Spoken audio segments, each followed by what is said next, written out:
नमस्कार। कथा पुरानी कहानी नई के आज के अंक में आपका स्वागत है।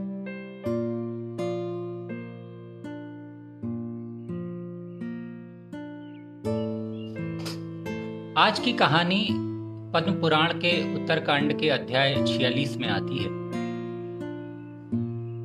मनुष्य के जीवन में प्रेम का बहुत बड़ा महत्व है और पुरुष के जीवन में प्रेम के अतिरिक्त उसकी अपनी इच्छाएं, आकांक्षाएं, महत्वाकांक्षाएं होती हैं। तो आज की कहानी सुनाने से पहले मैं यह स्पष्ट कर दूं कि यह कहानी बहुत पुरातन काल की है, तो इसे किसी और चश्मे से ना देखें, सिर्फ कहानी की तरह इसका आनंद लें और अगर इसमें से कुछ सार निकले तो उसे ग्रहण करें, बाकी कुछ अगर इसका व्यर्थ हिस्सा हो तो वो मेरे खाते में डाल दें।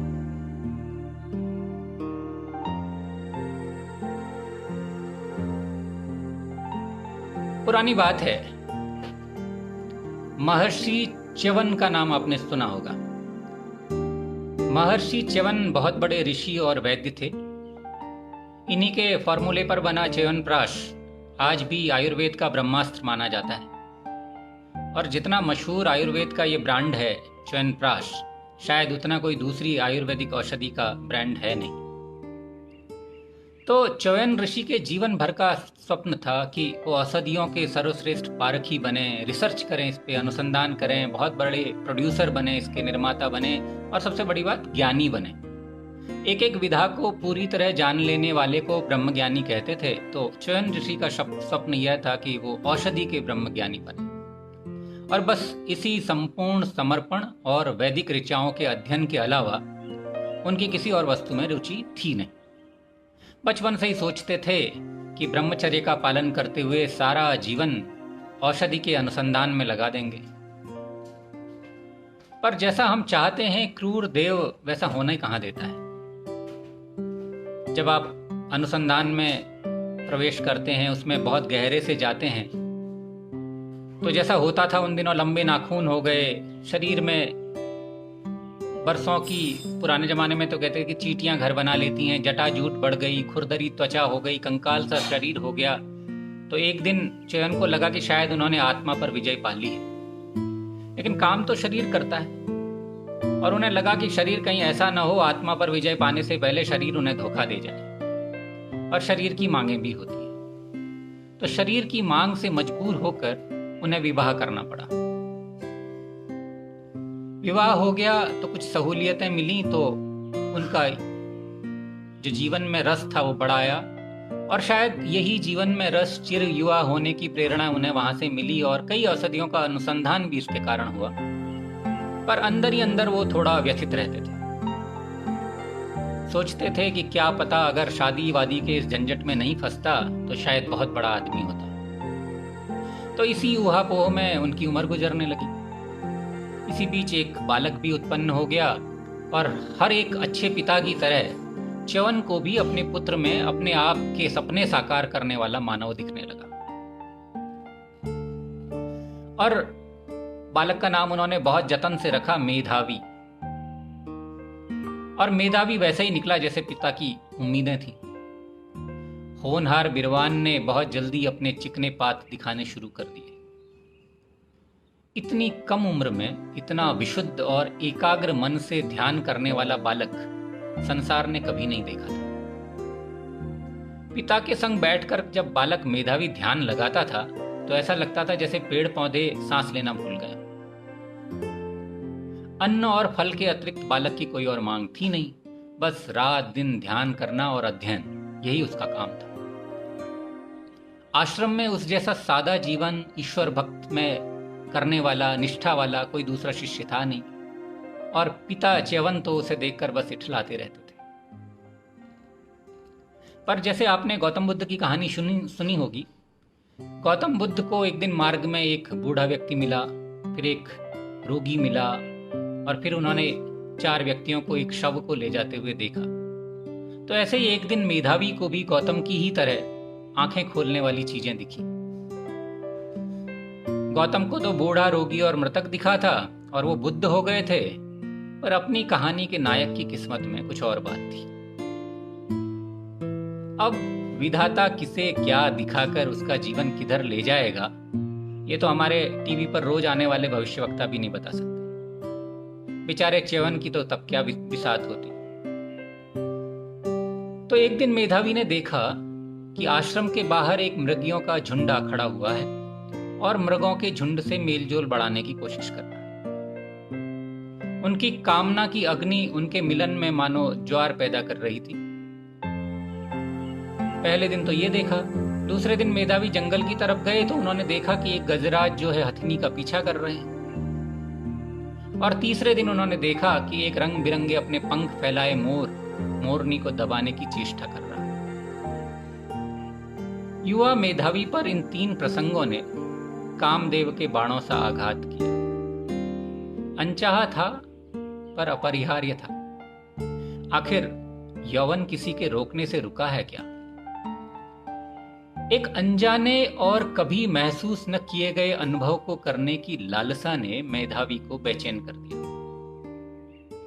वय संधि के उस दौर से जो भी गुजरा है, वह जानता है कि मिलन की कामना उस उम्र में कैसे शरीर को चाहे अनचाहे तरंगित करती रहती है।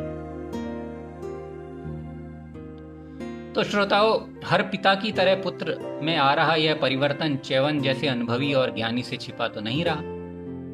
तो वो सोचते ऐसा क्या हो गया, मेरी पढ़ाई में, मेरे सिखाई में क्या ऐसी कमी रह गई? मैंने तो बड़ा परफेक्टली इसका लालन पालन किया। आत्म संयम का पाठ भी इस बालक ने कंठस्थ कर लिया था, फिर कैसे ये रास्ता भटक रहा है? कुछ रोज ऋषि परेशान रहे, पर ज्ञानी थे, दूरदर्शी थे। तो उन्होंने सोचा कि आश्रम में बालक काल्पनिक प्रेम के सपने दिन रात देखते देखते कहीं प्रमाद में न चला जाए। तो उन्होंने सोचा इसका सत्य से साक्षात्कार कराना आवश्यक है। तो उन्होंने सोचा कि जो बालक की नैसर्गिक प्रतिभा है, अगर आश्रम में ही रहेगा तो कुंठित हो जाएगी, तो इसे उड़ने का अवसर देना चाहिए।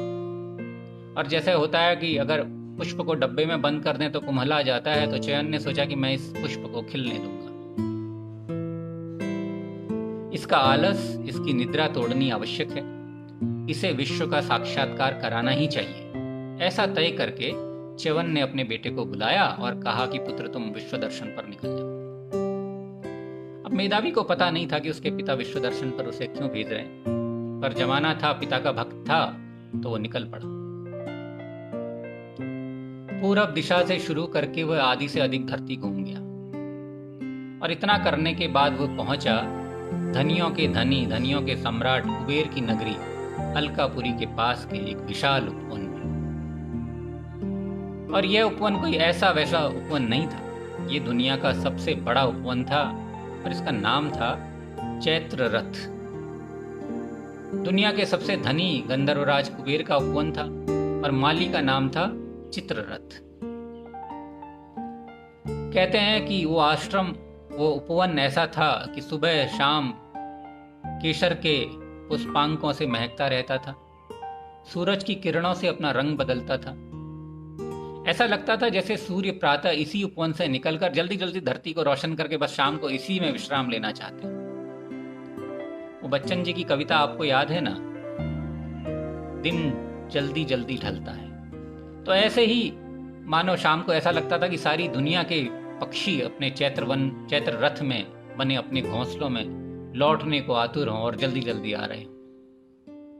तो ऐसे चैत्र रथ में जब मेधावी ने प्रवेश किया तो प्रवेश द्वार के पास ही एक बहुत स्वच्छ सरोवर था।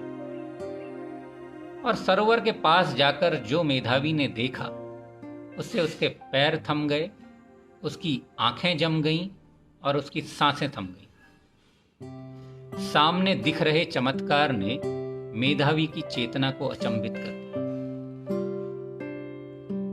क्या चैत्र रथ में भी कमल के फूल सी कोमल सांसें लेती काया होती हैं, उसने सोचा, जिसके अंग से छूकर आती हवा मुझे कस्तूरी सी लग रही है। या फिर ये कोई कल्प वृक्ष है जो मेधावी को उसकी कल्पना के रंग दिखा रहा था।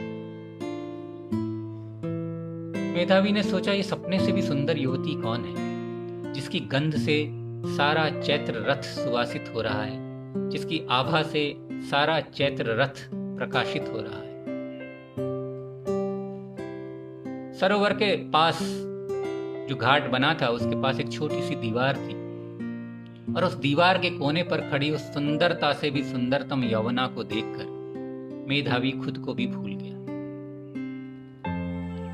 एक आनंद से विभोर कर देने वाले चमत्कार से जैसे मेधावी की जिह्वा उसकी आंखों में समा गई थी।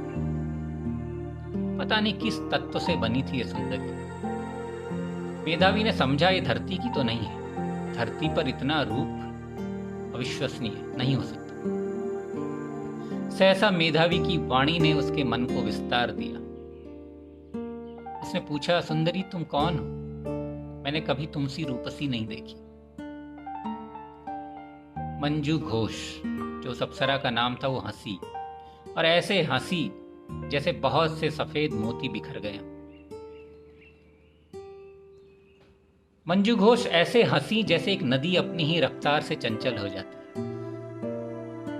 मैंने तुमसा रूप पहले कभी नहीं देखा, मेधावी फिर बोला, और बोला अपने दिल की बात। उसे बहुत अनुभव नहीं था महिलाओं से बात करने का, और यौवनाओं से, और पहली बार इस तरह प्रथम दृष्टया बात करने का तो बिल्कुल अनुभव नहीं था।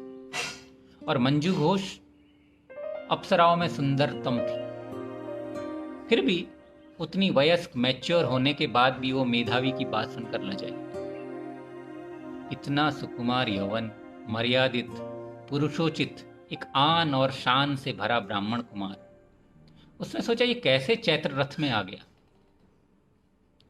उसकी विशाल झील सी आंखें सीधे मेधावी की आंखों में ठहर गई, और मेधावी की कमल सी आंखें उसके ब्रह्मचारी होने की घोषणा तो कर ही नहीं थी। मंजू घोष फिर ऐसे हंसी जैसे नदी की तरंग गर्वीले भाव से सतह पर फिसल गई।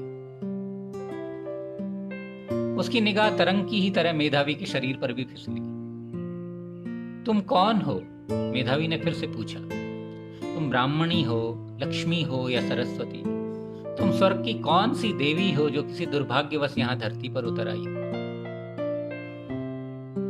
बहुत लड़खड़ाती जिह्वा से मेधावी ने बोला, हे रूपसी, च्यवन के इस पुत्र मेधावी को अपने रूप से तुष्ट करो, मेरी जीवन संगिनी बनो। किसी वैदिक मंत्र की तरह मेधावी ने मंजू घोष का आह्वान किया। लय में तरंगित अप्सरा की अनुपम काया सहसा ठिठकी। इस अनाड़ी युवक के अजीब से प्रश्नों ने पहले तो उसे उलझाया, और फिर उसका गर्व करीब करीब वैसे ही पिघल गया जैसे हल्की आंच के सामने मोम पिघलता है।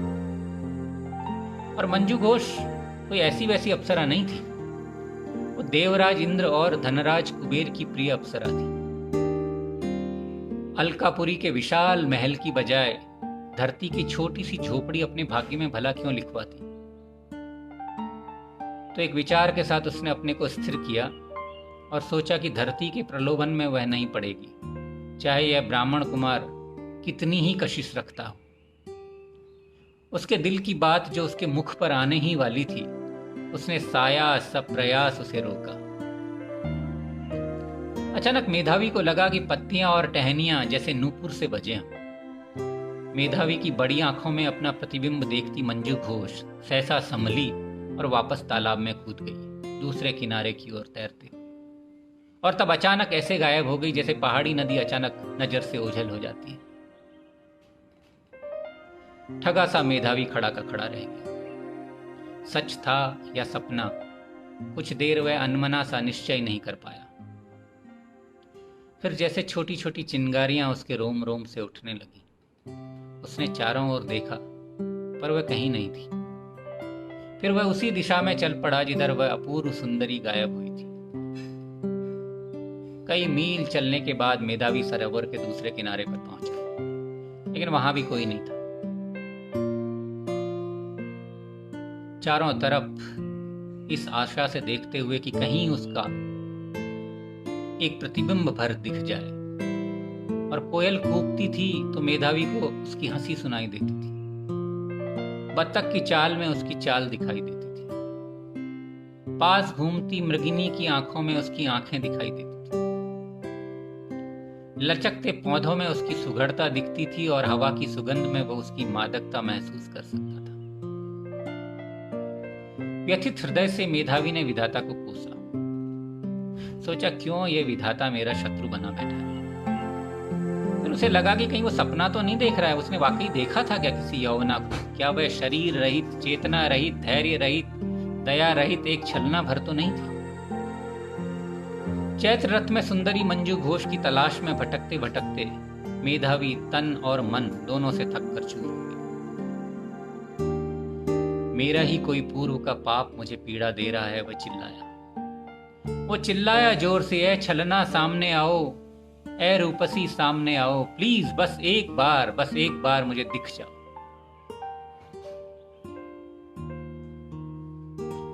उधर मंजू घोष यानी मंजू जब अलकापुरी पहुंची तो उसे कुछ चैन आया। उसे बहुत हैरानी हुई कि उस जैसी साहसी और कुशल अप्सरा ऐसे कैसे विचलित हो गई। गंधर्व विद्या से सीखे जादू से वो तुरंत उड़कर चैत्र रथ से अलकापुरी तो पहुंच गई थी, परंतु उसका मन उसी उपवन में कहीं पीछे छूट गया था। देवताओं की संगिनी थी और उस अप्सरा ने आज तक डर शब्द तो जाना ही नहीं था। कई देवताओं से, कई गंधर्वों से उसकी नजदीकी थी, पर कभी उसे डर नहीं लगा।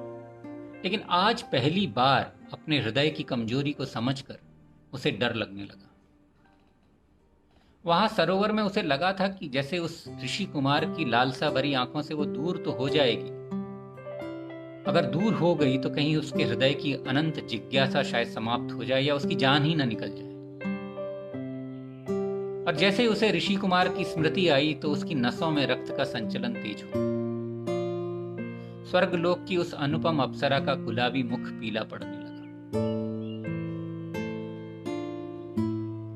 अपनी कल्पना में वह अपने को ऋषि कुमार में और ऋषि कुमार को अपने में देखने लगी। दूसरों में लालसा जगाने वाली वह रूपसी अप्सरा एक पेड़ की छाल के कपड़े पहने एक ऋषि कुमार एक मनुष्य से मिलने को व्याकुल हो गई थी। ऋषि कुमार की यादों को, ऋषि कुमार की आंखों को उसका मन कर रहा था कि उन्हीं आंखों में बस जाए और वह कि उन कमल सी आंखों में वो बस नहाती रहे। पर तब सहसा उसने सोचा तो कई संदेह उसके मन में उमड़ आए। उसने सोचा कहीं ऐसा तो नहीं कि ऋषि कुमार मुझे भूल भी गया होगा। क्या सच में जैसे व्याकुल होकर मैं उसे याद कर रही हूं वह भी मुझे याद करता हो? उस अप्सरा की झील सी नीली आंखों में आंसू भर आए। उसका मन उसके काबू में नहीं रहा और जब भोर होने ही वाली थी तो उसके कदम अपने आप चैत्र रथ की ओर बढ़ चले। रास्ते में रजनीगंधा के वृक्ष से उसने अपने प्रियतम के लिए फूलों का गुच्छा तैयार किया और उसे दोनों हाथों में सहेज कर वह चैत्र रथ की ओर गए। इधर सुबह हुई। सूरज ने चारों ओर से कुहासे को मिटाना शुरू किया। चैत्र रथ अनुपम लग रहा था। लाखों प्रकार के फूल खिले थे। बत्तखों के जोड़े झील में अटखेलियां कर रहे थे। भंवरों की गुंजन से फुलवारी गूंज रही थी और स्वर्ग की वह अप्सरा सुंदरी उसी घाट पर पहुंची जहां उसे ऋषि कुमार पहली पहल मिला था।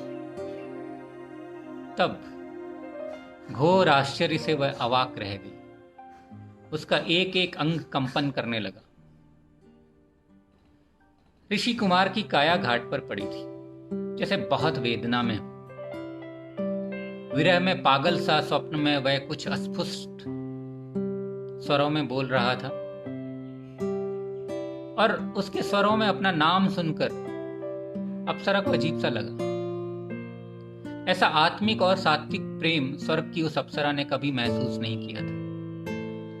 कोई उसके लिए हृदय से इतना व्याकुल भी हो सकता है, यह वह कभी सोच ही नहीं सकती थी। तन का भोग तो कई लोगों ने किया था, पर इस तरह उसके मन पर आज तक किसी ने अधिकार नहीं जताया था।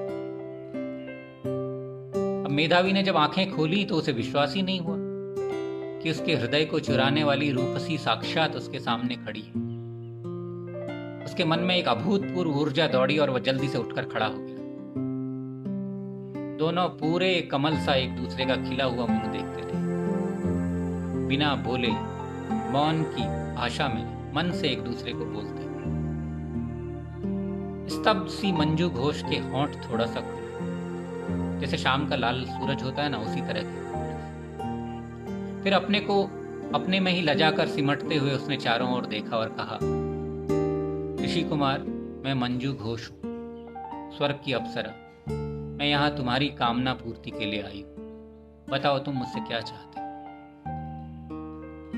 कुछ देर तो मेधावी के बोल ही नहीं फूटे। फिर उसने शपथ पर शपथ लेकर उसे यकीन दिलाया कि मैं तुम्हें दिल की गहराइयों से चाहता हूँ। रूपसी, तुम मेरी आत्मा हो, तुम मेरा प्रेम बनो। हे मंजू, तुम मेरी हृदय की रानी बनो, तुम मेरी पत्नी बनो। च्यवन का यह पुत्र मेधावी तुम्हारे इस अनुपम शरीर का दुर्लभ संग चाहता है और कुछ नहीं चाहता। लाखों दिए सी चमकदार रोशनी वाली उस अप्सरा के नैन थोड़ा सा संकुचित हुए। अप्सरा होते हुए भी वो एक शर्मीली दुल्हन की तरह मेधावी के बगल में आ खड़ी। मेधावी ने रजनीगंधा के उन अलौकिक पुष्पों के साथ साथ उस अनुपम यौवना को भी अपने हृदय से चिपका लिया। दोनों के अधर एक दूसरे से ऐसे चिपक गए जैसे कभी अलग नहीं होते।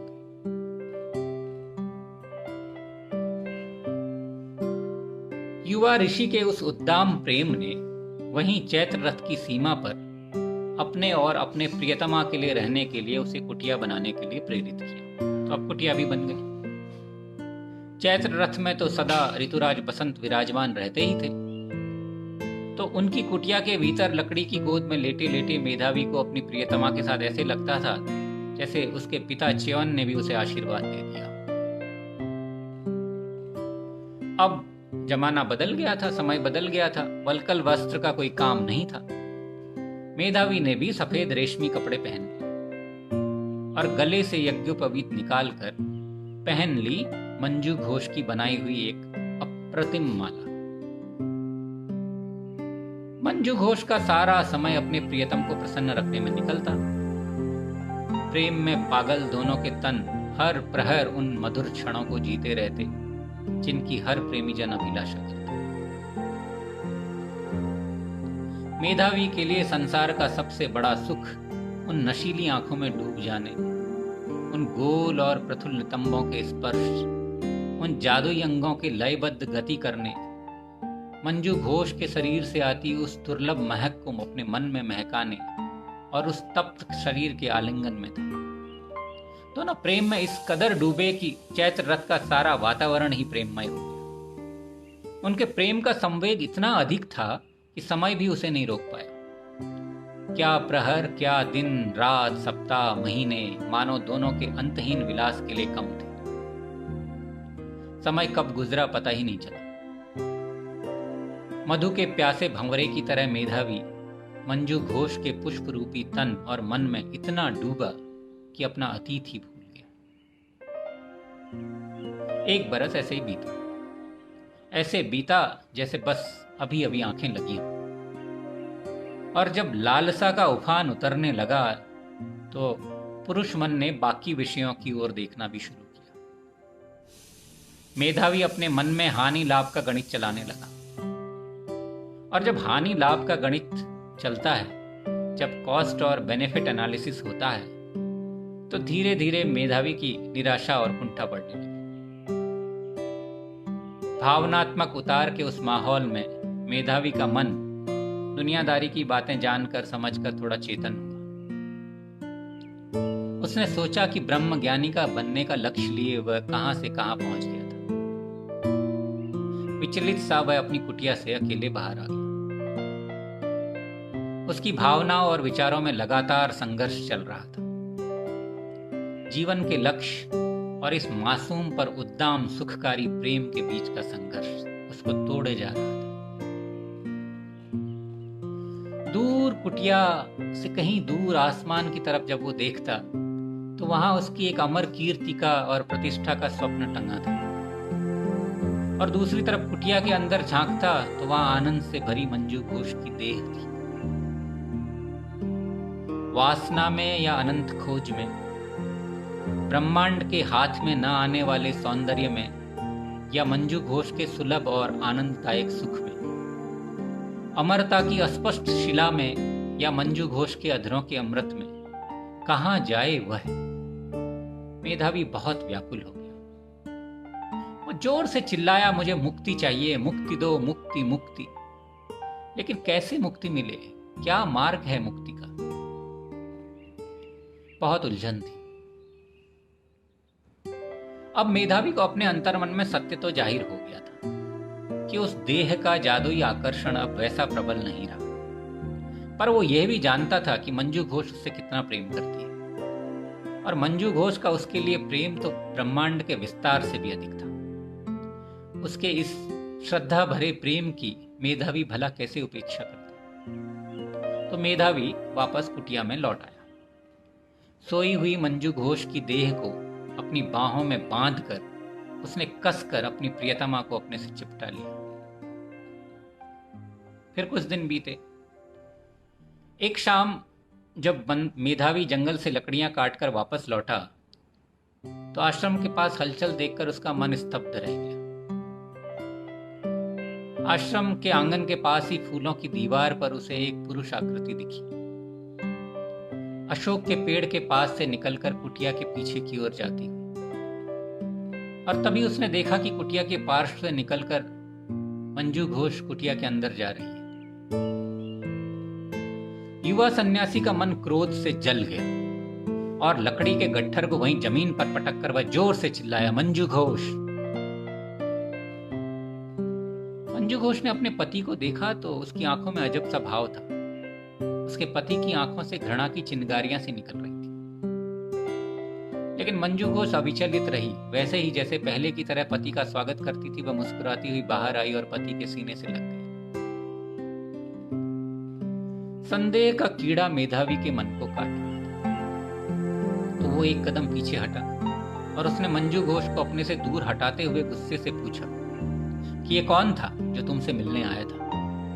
वह कौन था जो मेरी आहट पाकर अशोक वृक्ष के पीछे से भाग गया? कौन था वह जिसकी वासना भरी चेष्टा ने मेरे उपवन का पुष्प नोच डाला? मंजू घोष अवाक, स्तंभित, हैरान सी। उसको कुछ सूझा ही नहीं, तो बस रोने लगी, और उसे रोता देखकर मेधावी का क्रोध और बढ़ गया। उसने जलती हुई आवाज में पूछा कि वह कौन था? तब मंजू घोष ने उत्तर दिया, मैं नहीं जानती। मैंने उसे कभी चैत्र रथ में पहले नहीं देखा। इस उत्तर से मेधावी का क्रोध शांत नहीं हुआ। उसने कहा, अनुमान करो, कौन था वह? तब मंजू घोष ने धीमे स्वरों में कहा, हाँ, अनुमान भर लगा सकती हूं। वह शायद महर्षि च्यवन की अंतः प्रेरणा से बना कोई दैत्य था, परंतु इससे पहले कि वह मेरा अहित कर सकता, वह भाग गया। निर्विकार सा कुछ देर मेधावी खड़ा रहा, पर अब उसके चेहरे का गुस्सा और तनाव गायब हो गया था। उसने मंजू घोष की लता जैसी काया को अपने बहुत प्रेम से अपने से सटा लिया। संदेह और अविश्वास को कहीं दूर हटाकर उसने मंजू घोष के कपोलों से उसके आंसू पोंछे और बहुत प्रेम से कहा, इस अवांछित शाप को भूल जाओ। गंगा सी निर्मल मेरी प्रियतमे, मैं कभी संदेह के एक धब्बे से भी तुम्हें मलिन नहीं करूंगा। च्यवन हो या कोई और, कभी अपने को विश्व में सर्वाधिक प्रेम करने वाली मंजू घोष के विरुद्ध मैं किसी के किसी कुकृत्य को सफल नहीं होने दूंगा। समय पंख लगाकर उड़ता गया, लेकिन पुरुष का मन है कभी कभी अपने ऐसे लोगों पर भी संदेह कर देता है जो तन मन धन से उस पर न्यौछावर हो जाते हैं। जो पूरी तरह समर्पण कर दे, पुरुष अक्सर यह सोचने लगता है कि इतना समर्पण क्यों, इसके पीछे क्या कोई कारण है, वजह है कोई? तो धीरे धीरे फिर से मेधावी को अपनी सच्चरित्र, समर्पित और सेवारत पत्नी पर पुनः संदेह होने लगा। वो सोचता है तो ये अप्सरा ही, राजमहलों में रहने वाली, कुबेर और इंद्र के साथ रहने वाली, वो क्यों इतना कष्ट उठा रही है, क्यों इतना त्याग कर रही है? जरूर इसके पीछे कोई बहुत बड़ा मतलब है, उसने सोचा। जरूर कोई है जो इससे प्रेम करता है, इससे मिलने आता है। और जब इस तरह का शक, इस तरह की भावना थोड़ा ठहरती है, थोड़ा बड़ी होती है, तो पहाड़ सी बढ़ जाती है। तो च्यवन के पुत्र को भी अब मंजू घोष की छोटी छोटी गलतियां बड़ी पहाड़ सी दिखने लगी। अब थोड़ा दोनों के बीच में तनाव आ गया। बोला कोई किसी से कुछ नहीं, लेकिन जब आप प्रेम में होते हैं, साथ रहते हैं, तो कई चीजें अनबोले ही पता चल जाती हैं। ठंड का मौसम आ रहा था। हिम के सफेद कड़ों से लिपटी धुंध से चैत्र रथ ढक गया था। आसमान से पंछी गायब हो गए थे और सारे पेड़ और उनके पत्ते धीरे धीरे पीले होकर सूखने लगे। एक बड़ा सा निर्वात, एक बड़ा सा शून्य चारों तरफ फैल गया, और ऐसा ही एक बड़ा सा शून्य मेधावी के दिल में भी फैल गया।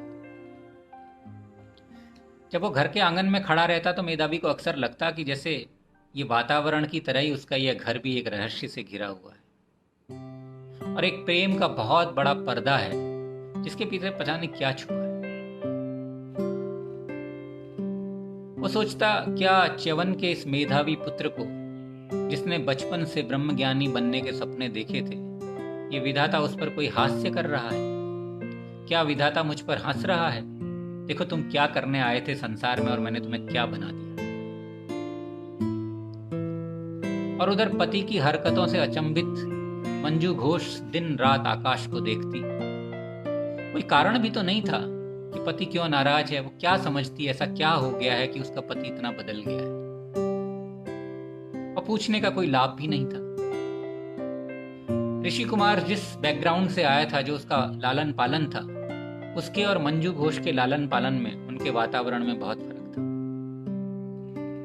दिन रात उदास मंजू सोच में डूबी रहती, अपने बाएं गाल पर अपनी बाएं हथेली को टिकाए आसमान की तरफ ताकती रहती। एक अनजाने से डर और भय से उसका तन और मन कांप जाता। उसको लगा जैसे उसके विशुद्ध और गर्वीले प्यार पर, जिसके लिए उसने अपना संसार छोड़ दिया था, एक विशाल काली परछाई आ रही है और उसके सारे संसार को ढक रही है। मेधावी ने भी लक्ष्य किया कि मंजू घोष बहुत उदास रहती है, तो एक दिन वह धीमे से उसके पास आया। उसने मंजू घोष की दाहिनी हथेली को पकड़कर अपने अधरों से छुआ। मंजू घोष को झटका सा लगा। इतनी दुविधा में रहना अब कठिन हो गया था। उस सुंदरी का मान उसके आंसुओं के साथ बहने ही वाला था कि उसने अपने आप को संभाला। अपने फूल से मुख से आंसू पहुंचकर उसने अपना चेहरा पति की विशाल छाती में छिपा लिया और एक निश्चय भरे स्वर में कहा, इस पीड़ा को मैं अब और नहीं सह सकती। मेरे प्रिय, अब मुझे विदा करो, मुझे जाने की आज्ञा दो। भरे गले से मंजू घोष ने यह कह तो दिया, लेकिन दोनों में से कुछ देर कोई नहीं बोला। लेकिन मेधावी की आंखों में चमक आ गई। अशोक वृक्ष की ओर गई, परंतु वहां कोई नहीं था। कुछ देर तक उसकी नजरें फूलों के चारों तरफ कुछ ढूंढती रहीं, पर उसे कहीं कुछ नहीं मिला। तब अपने से शर्मसार होकर मेधावी ने नजरें नीची कर ली। अचानक उसका मन प्रसन्नता से भर गया। ओह याह, ये सुंदरी पूरी तरह मुझसे समर्पित है, मुझ में समर्पित है, पूरी तरह से। नदी सी तरंगित, चांद तारों से अधिक प्रकाशित, अमृत से अधिक आनंद देने वाली यह देह पूरी तरह मेरी है, पूरी तरह मुझ पर समर्पित है। अपनी बंद आंखों से रो रही मंजू घोष को उसने कसकर अपने से चिपका लिया और बोला, मुझे नहीं पता तुम्हें जाने को कहकर मुझे क्या लाभ होगा, और अब साथ रहना भी मुश्किल हो गया है, तो तुम्हारा इच्छा है तो मैं तुम्हें रोकूंगा नहीं। मंजू घोष ने एक गहरी सांस ली और अपने पति को गहरे से आलिंगनबद्ध कर लिया। अगले दिन फिर लकड़ी काटने मेधावी जंगल गया और जंगल में उसने फिर से एक हाथी को हथनी का पीछा करते हुए देखा। तो उसका मन फिर से कामुकता और आत्मसंयम के विवाद में गिर गया। च्यवन का पुत्र सत्य से साक्षात्कार करने चला था और फंस गया एक अप्सरा के आंचल में। वेदांत के अध्येता को एक अप्सरा ने मदहोश कर दिया। बस इतनी सी साधना थी मेरी कि एक जोड़ी सम्मोहक आंखों ने मेरा सब कुछ छीन लिया, और एक जोड़ी आंखों का सम्मोहन मैं नहीं झेल पाया। यौवन में काम की चाह और काम वासना और काम साधना स्वाभाविक है, पर मेधावी ने सोचा उसके बाद क्या। वो अपने को धिक्कारने लगा कि मंजू घोष की कमल सी कांति में मेरा मन क्यों भंवरे सा चिपट गया था। उसने अपने को उत्साह दिया कि आत्मा ही चिरंतन है मेधावी, इस मोह से मुक्त हो जाओ। ये मंदिर, ये शरीर तो जल्दी ही नष्ट हो जाएगा, इस शरीर के आकर्षण से निकलो। उसने सोचा मैं क्या था और क्या हो गया। इस अप्सरा ने मुझे मोह लिया और मेरे मार्ग से भटका लिया। और जैसे हिमालय धीरे धीरे हिलता है, उसी तरह से क्रोध मेधावी की नसों में उफान लेने लगा।